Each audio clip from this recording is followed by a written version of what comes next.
सोनम वांगचुक यांना दिल्लीत अटक केल्याच्या निषेधार्थ नागपुरातल्या संविधान चौकात कॉकरोच जनता पार्टीतर्फे कॅन्डल मार्च काढण्यात आला।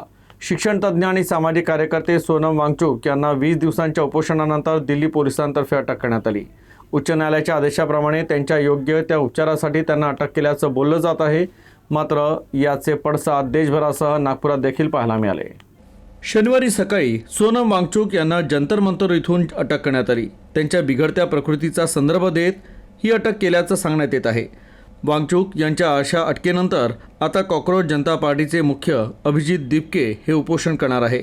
या संपूर्ण घटनेचे पडसाद नागपुरात देखील पाहायला मिळाले, जिथे कॉकरोच जनता पार्टीचे कार्यकर्ते आणि इतर वर्ग सहभागी होत कॅन्डल मार्च काढण्यात आला।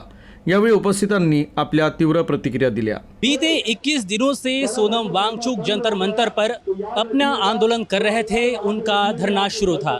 हालांकि 21वें दिन की सुबह कुछ अलग ही निकली।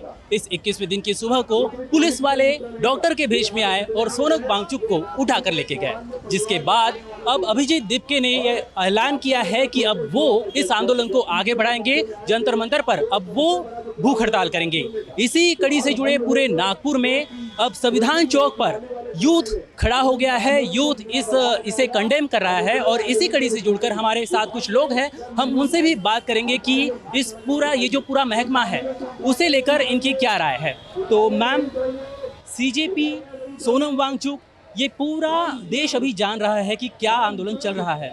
आप इस पर क्या कहना चाहेंगी? सरकार का क्या रवैया है और सोनम वांगचुक को जो गिरफ्तार कर लिया गया है, क्या कहना चाहेंगी आप? देखिए, सभी लोग, खाली मैं ही नहीं बोल रही हूँ, पूरा देश जानता है कि सोनम वांगचुक जी एक कितने बड़े साइंटिस्ट है और साइंटिस्ट से पहले वो टीचर है।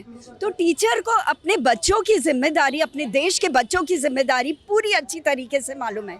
तो वो देश के बच्चों का जो ये पेपर लीक हुआ है, नीट का पेपर, और भी महाराष्ट्र में भी पेपर लीक हुआ है, तो ये वाकई में चिंताजनक बात है और बेशर्म वाली बात है। देश की युवा होने के नाते मुझे हमेशा लगता था कि मैं एक डेमोक्रेसी में रह रही हूँ, पर आज मुझे गलत साबित कर दिया है सरकार ने। ये बहुत अनडेमोक्रेटिक मूव था गवर्नमेंट का, जो उन्हें सोनम वांगचुक जी को लेके गए हैं वहाँ से। ये तानाशाही हो गई है अब सरकार की। पहले ब्रिटिश राज के टाइम या कांग्रेस राज के टाइम हर बार शांतिपूर्ण प्रोटेस्ट को अच्छे से लिया गया, सरकार ने हमेशा जवाब दिया है, पर ये सरकार बिल्कुल जवाब देने से मंजूर ही नहीं कर रही है। अभी भी इनका कहना सिर्फ ये है कि हम स्टूडेंट्स, हम छात्र एक दहशतगर्दों की बी टीम है।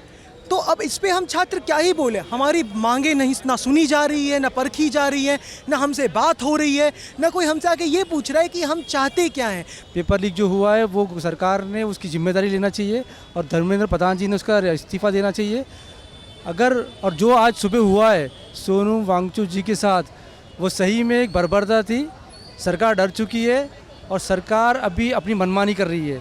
एक छोटी सी मांग है कि अगर किसी इंसान से गलती हुई है उस पद पर बैठकर, तो वो इस्तीफा दे, ताकि उसके वजह से बाकी जितने भी मिनिस्टर्स हैं, बाकी जितने भी पदाधिकारी हैं, उन्हें पता चले कि ऐसा नहीं करना है और आगे जाके ऐसी चीज़ें ना हो।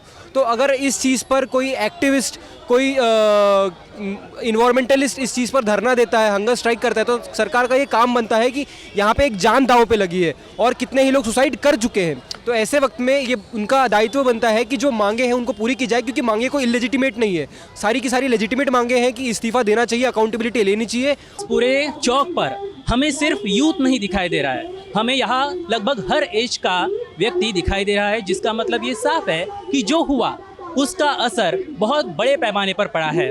अब आगामी समय में क्या होता है ये देखने लायक होगा। कैमरामैन नायडू जी के साथ मैं निकेत, UCN न्यूज़, नागपुर।